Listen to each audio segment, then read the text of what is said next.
Hi, it's Adrian here from ONE Agency, and today I've got the pleasure of having Warren from Yellow Brick Road here with me. In today's market wrap, we're going to cover two things. Why proper preparation when going for a home loan is really, really important. And number two, the impact that can have on the type of offer you make and your success in purchasing a home. Warren? Hey, thanks for having me, Adrian. When the number one agent in Sunbury calls me up and wants me to come in, I couldn't wait to get here. So thank you for the opportunity to talk to your customers.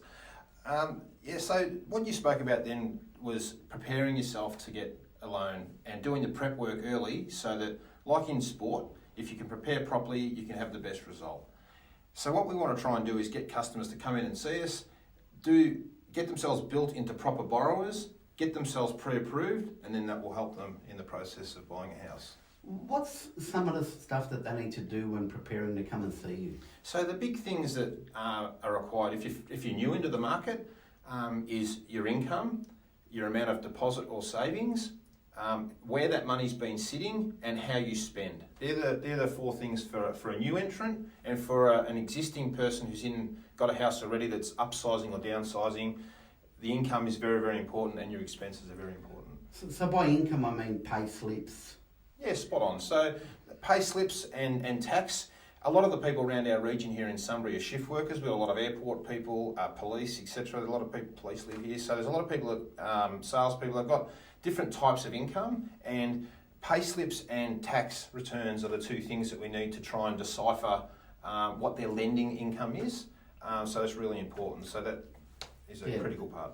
The other one probably would be that they need, their history, their savings history and spending history. That I assume mostly that's going to be traceable through bank accounts. So bank statements will be something that would be utilised there. Yeah, absolutely, and they're very, very important these days. So bank statements go for a long time. So with generally when you're providing a bank statement, a bank will want 3 months of that statement. So we need to make sure that 3 months is telling the bank what they want to hear. And the savings will be held for a 3-month period, and they'll look very hard at your spending for a 3-month period. So if you get to us nice and early, we can have a look at your spending and maybe talk to you about ways to change that to make it a better process in the application.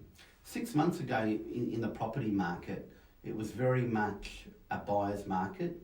It's very fast changing back towards being a seller's market. Stock's still not at the levels that it's used to be at this time last year. Buyers and investors have definitely come back in the market. So there's definitely a lot more competition coming around property. So under that, I assume, and I can predict that we're probably going to see a lot more auctions, or the auction process slowly filter its way back in. Not only that, when you're competing with someone else to purchase a home, the type of offer you make can be really, really important, whether it's conditional and unconditional. Now, I, as an agent, often hear, my bank manager or my broker has told me that I've got to put the offer subject to finance. Warren, what does it mean for the borrower, and what can the borrower do to be able to make their offer stronger? That's a really, really good question, because people don't talk about that enough.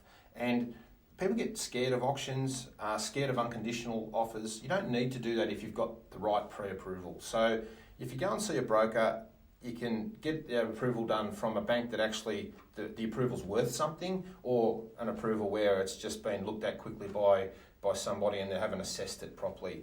So people don't understand the difference when they're buying with unconditional or subject to finance. Subject to finance, you'd be able to tell me more, but if you've got a couple of offers on the table, you're probably going to take the unconditional offer over the subject to finance if they're very, very close. Would that be fair? Or you're going to put it to your vendor to do that? Yeah, if we've got multiple offers on a property and they're all very, very similar, and we believe that the stronger offer is the one that's unconditional, we're always going to have that discussion with the vendor because we act in their best interests. Yeah, absolutely. But as an agent, I also love to help people buy homes. So the purpose of this video today is to maybe give them a bit more information about getting the process right. The important thing here is that people are prepared. Now, people feel like that if they go to auction that they're going to miss out, right? It's no different whether you bid or auction or you bid privately. There's actually no difference, only that under one set of circumstances you can bid subject to finance and under one you can't. Should people be afraid of going to auction to bid at an auction if they've done the right preparation? No, they shouldn't be scared at all. And I think by getting a proper pre-approval, you then put yourself in the game to be able to bid on those particular properties.